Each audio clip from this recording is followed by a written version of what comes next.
Oh, hi friends. Welcome to my not a sewing video.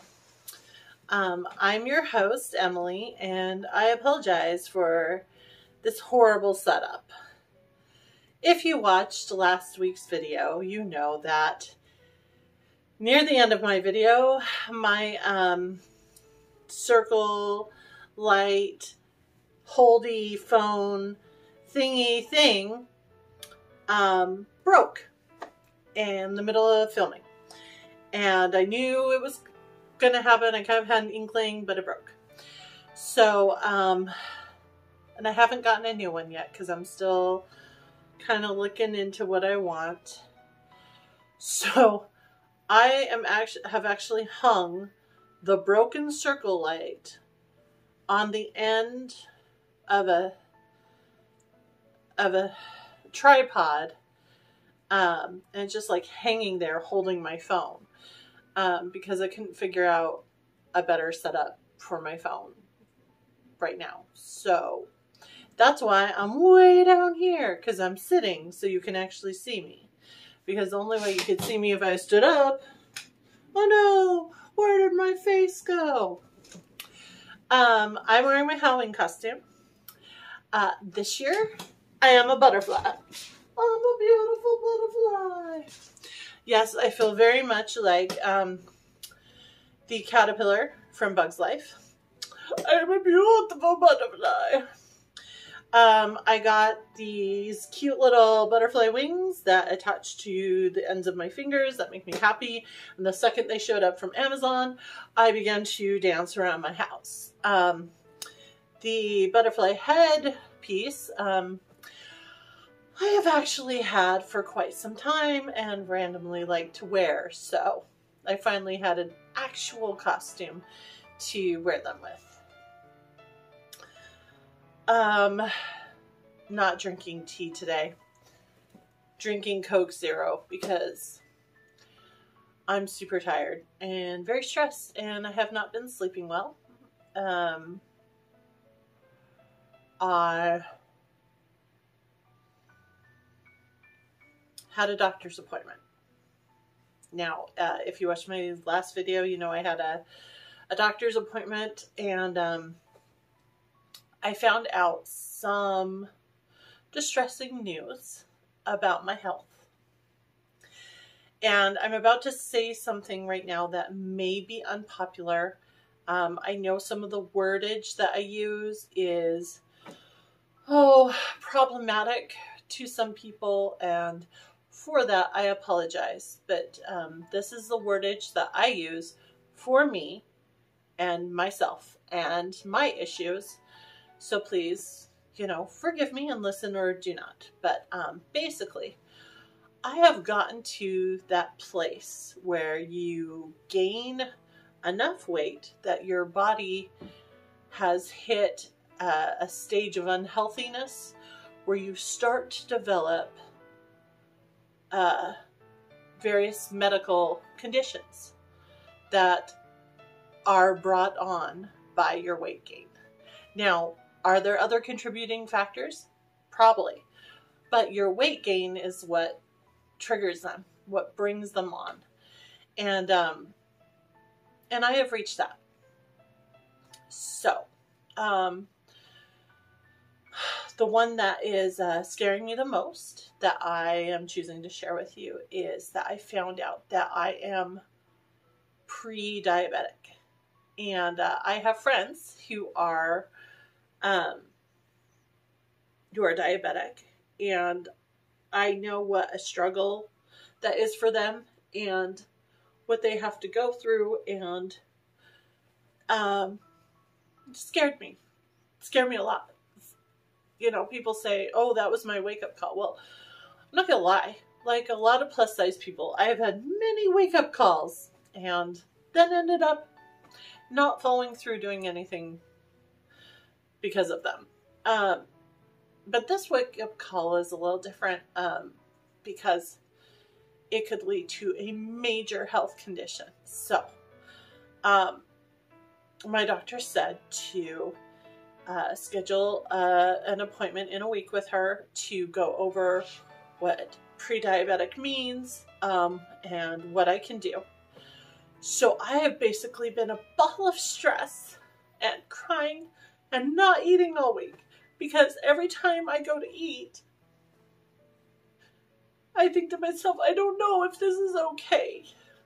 And I look up stuff online, but I also know that you're not supposed to just go look up stuff online, you know, so I've basically been eating yogurt and clementines all week.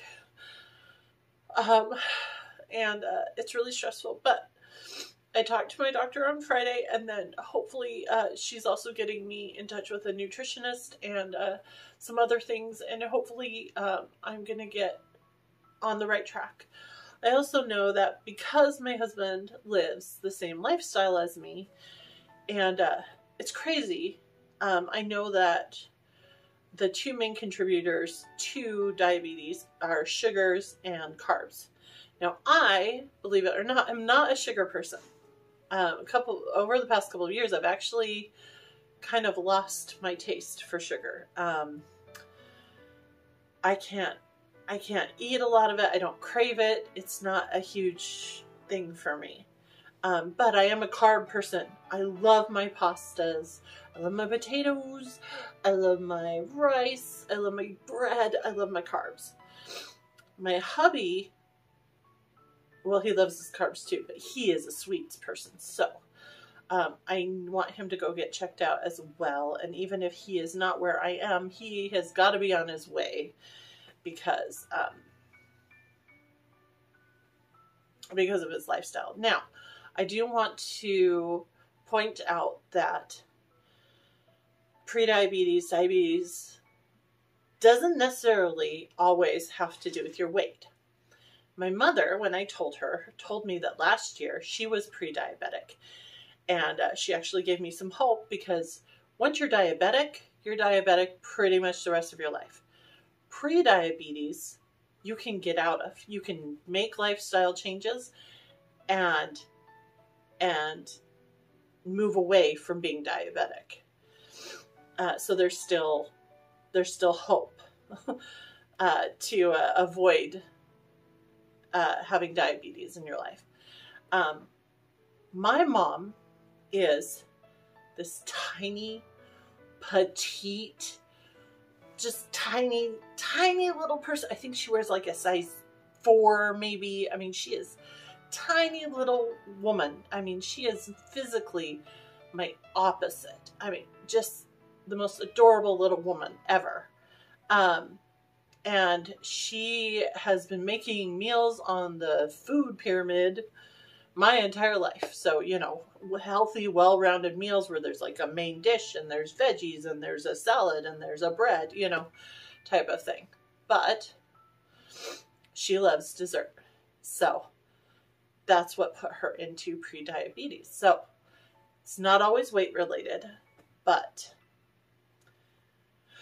after a long conversation with my doctor included a couple of other issues,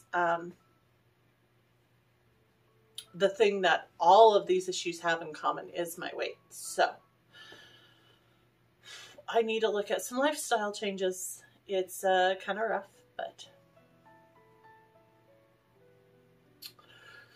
and you may have to come along with me, because this is a vlog, and if you're watching, then you're coming along with me. You made that choice. It's all your fault. I'm also suffering from depression. I told my doctor, I said, I know you're not the right kind of doctor, but I'm also dealing with XYZ, this. And she said, yeah, I definitely think that you have, you know, very common symptoms of depression, and that you should be seeing someone, and that needs to be talked about as well. And so, and it zaps my energy. Like, just sometimes I'm just really proud of myself for getting out of bed. I was supposed to be working on a big sewing project this week, but thus far, I have a pile of fabric. I'm also trying to decide. The projects I was going to work on are autumn, fall projects, but if I have any hope of a winter project ever getting done, I may need to start now and just skip, be done with fall, and just say, sorry, it didn't happen. Scheduling, life, me, didn't do it right. So, and move on to winter. I'm really excited about some of my winter projects, so that might help keep me motivated. So I'll let you know coming up. Okay, so that was all very serious and a lot of personal information, a lot of emotional information. I just want to kind of keep you updated because I know I updated you last week. Let's have a moment of levity. I'm a butterfly! Okay, and I know you're all dying to know what Handsome Husband was for Halloween. Now, Handsome Husband, he'll dress up if I ask him to or if you put a costume in front of him. Otherwise, he's kind of a t-shirt costumer. And I came up with this idea for his costume. And yes, ordered it again from Amazon. I know a lot of people are not a big fan. We have a hub really near where we live, so we can get things overnight or sometimes the same day that we order. But lately it's been a little lagging a little more than that. And it was supposed to arrive Halloween, and we're getting ready to leave to a Halloween party, and it wasn't here. And so he was putting on this t-shirt that looks like knight's armor. And that's what he was going to wear. But then his Halloween costume showed up. And what it is a gray t-shirt that says, I'm with the butterfly, and an arrow pointing. So, yeah. I have to admit, you can find anything on Amazon, including a t-shirt that says, I'm with the butterfly. And he was, because I was the butterfly. So I want to tell you about this awesome trip I took to Port Townsend this last weekend for their Histories and Mysteries tour. It was amazing. And I want to tell you about something specific. We were touring the Hastings building. I went with my awesome friend, Kelsey, who is just like my chill friend, my stress-free friend. I don't know if you have one of those, but it's one of those friends that just, it's like all your cares just go away when you're hanging out with them. And that is my Kelsey. So, she goes by Wandering Dame on Instagram. And she loves all things kind of like spooky and quirky, and she has like dresses with like ravens and skulls and stuff on them, and I just love that about her, especially because when the two of us are out and about together, we are like very opposite looking, and I think that's kind of cool. So I was kind of trying to think of like some fun birthday present I could give her, and I have to apologize beforehand for this story if you love the paranormal or are really deeply into the paranormal or are a paranormal investigator. I'm sorry if the story offends you or makes you upset. I'm sorry. I'm also sorry if I laugh, because we thought it was really funny. Okay, so we're touring the Hastings building, which is this gorgeous old building that they're trying to bring back its former glory. And I'm walking around, and all day we'd seen people in all sorts of interesting outfits with all sorts of gear.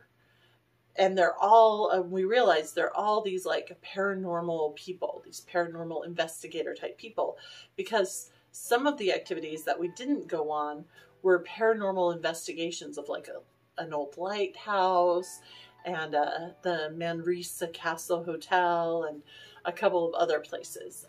The tickets were about $75, which were a little pricey for us, but also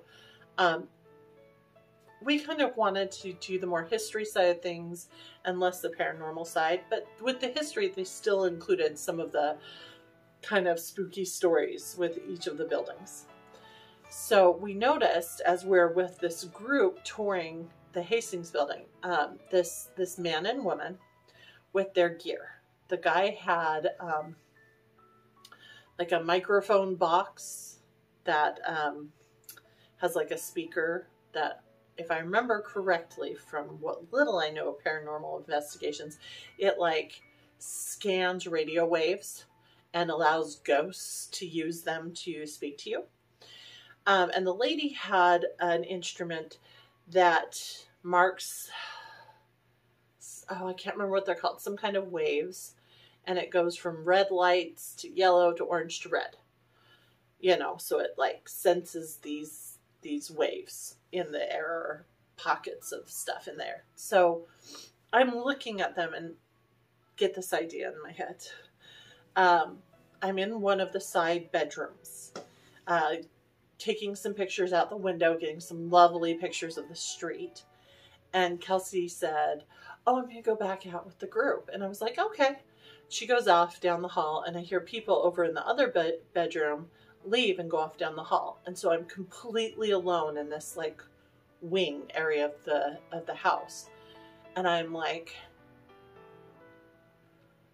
I have to play this very carefully, because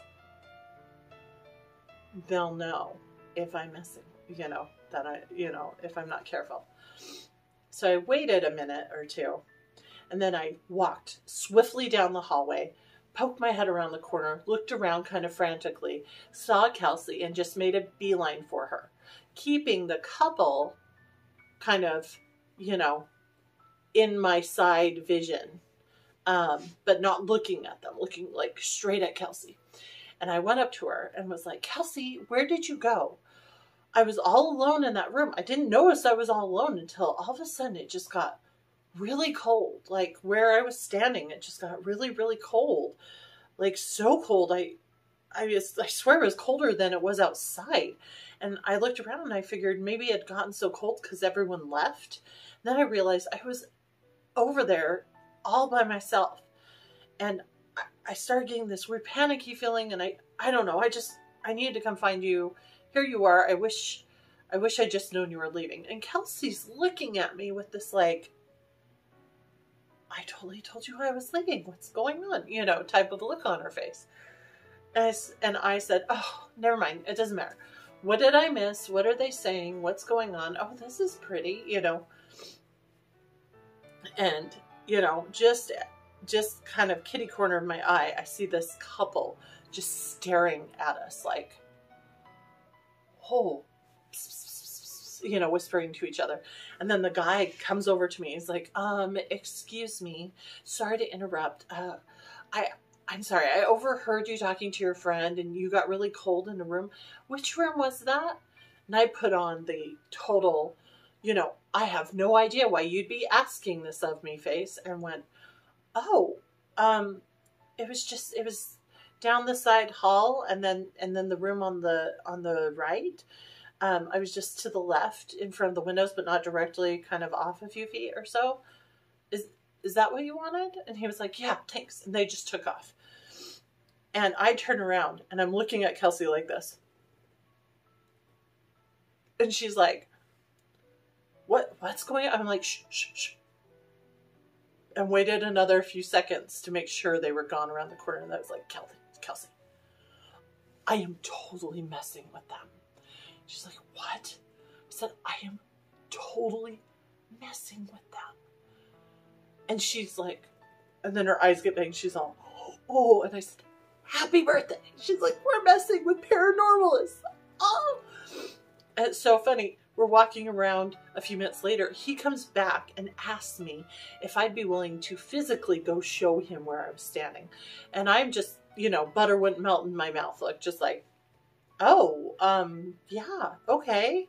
You know, walking back, I was right about here. And I did this whole like, Oh yeah, yeah, I think I was standing right about here. Yeah. Um, I don't, yeah, I think it was, yeah. I think I kind of want to leave. I mean, I'm going back out there, okay? And I just like hurried off. Like I had suddenly gotten really uncomfortable or something. Anyways, so we finish the tour and we get outside and we're talking, and you have to go up a million stairs to go on this tour. So we're like resting our feet. And the guy and the lady come out, and he comes. Why did my phone just zoom in? Why does it do that by itself? That's so creepy, guys. Can I make that not? Nope. Nope. Zoom not supported for this mode. Yeah, you just zoomed. Oh, I need new all the things. Anyway, so the guy and the lady come out, and as he's walking by, he goes, "Oh, by the way, my instruments didn't pick anything up, but I felt the cold just like you did. I felt it there," and smiled at me. And then they walked off, and I grabbed Kelsey's hand, and I'm like, no. And we like headed off towards the pier, and we're just like, oh. We waited till they like went all the way down and around the corner before we started bursting out laughing, because it was just so funny. It was so funny, you guys. I'm not saying I make it a habit of messing with other people's beliefs. I don't. I actually respect other people's beliefs. I really, really do. I also am curious about other people's beliefs. Something you probably don't know about me is I am a big researcher on Victorian spiritualism. And I actually have, I kind of dabble in it a little bit. Now, it's all good and fun. You know, my goal is to be able to do like Victorian era seances kind of thing, the way they would have done it back then. But there would be a blanket statement over the whole thing that I'm not trying to contact spirits or anything. This is all in good fun. It's just to show the pageantry and like all the things they used to do, the old table knocker trick that they used to have, and they used to blow smoke into the globes and all sorts of things, and how they made the cards work for the people. Anyway, I've done a lot of research, and I'm hoping to eventually be able to do Victorian spiritualism for like historical costuming parties, as both a fun party experience, but also as education.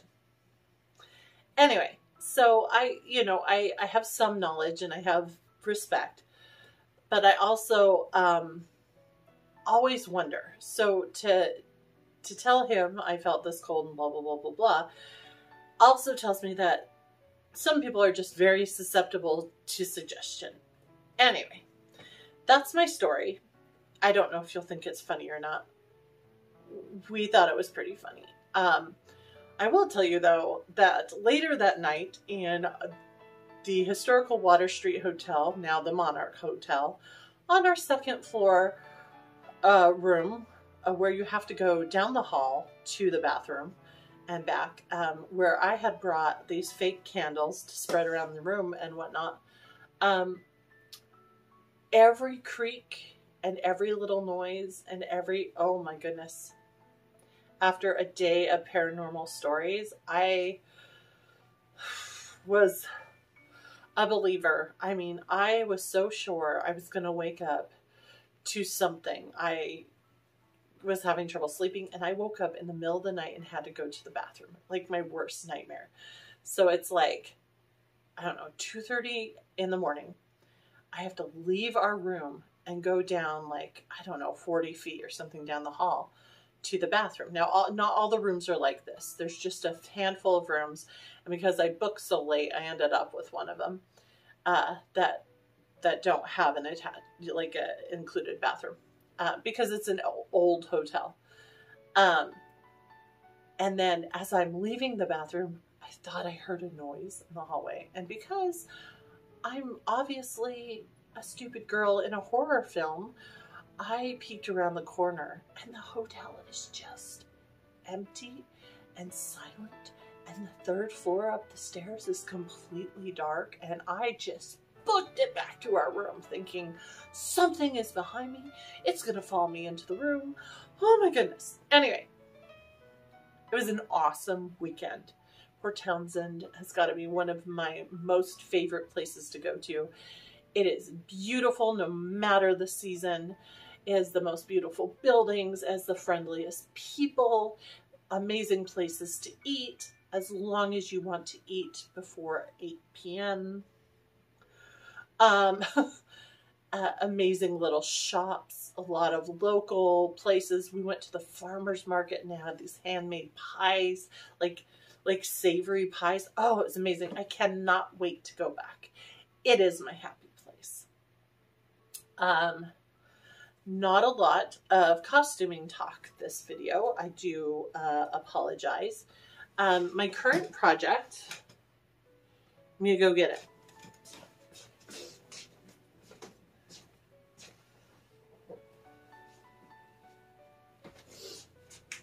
Okay.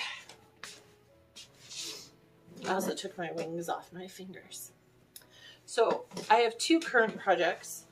One of them I'm definitely going to get done, but the other one I'm unsure of. The one I'm unsure of, because it's very autumn colors, is an late 1880s bustle from the second late bustle era. Second/late bustle era. This is the underskirt fabric. It is fantastic and amazing and makes me want to weep for joy. It has this beautiful orange in it and this amazing green in this kind of gold tan. Fantastic. Now, something I love about the Victorian era, but especially the late bustle era, which is the second big bustle era. There are three bustle eras. There's the first, big gigantic bustles. Then there's the natural form era, which is the middle, which is where they took the big bustle out, put maybe a little pad on your bum, and that is it. And then they go into the late bustle era, which puts the giant bustles back on. But for a lot of, there's always exceptions, but for the most part in the late bustle era, it's less about pleats and ruffles and frills and much more about draping of the fabric and beautiful fabrics layered on top of each other. And so I have some amazing green and some amazing orange that I was going to layer on top of that, and the perfect hat from Atelier Mella that I was going to combine with that. Is that going to happen? I don't know. We'll see. I'll let you know soon. My other project, and here's a little bit of the fabric that I've already cut into it, but see this beautiful plaid has tons of colors. It's got this purple. It's that purple that is like a blue purple, where like depending on how you look at it, it's purple, it's blue, it's purple, it's blue. It's got green, it's got red, it's got orange, it's got yellow, and I just love it. I'm making a shirtwaist out of it, and then I have this beautiful cotton. Oh, and this is a cotton. Then I have this blue purple fabric, just a plain blue purple fabric that I'm going to make the skirt and possibly a vest out of, kind of for a walking outfit, 1890s walking outfit. I just love the 1890s, especially 1895. Giant puff sleeves, giant skirts, just stunning, gorgeous, much easier to wear than any of the other Victorian eras, in my opinion. And it's just so graceful, so fun to walk in. And the skirts can easily be incorporated into your everyday clothes. I have worn some of my 1890s skirts to various things, especially in the winter when you want to wear a skirt, but none of your usual skirts are long enough to keep your legs warm. You threw a pair of tights on, or some long stockings or thigh highs, or hey, some extra warm long socks. A few petticoats and a long skirt, you're good to go. That will block the cold. You will be great. So I think that's it for now. I'm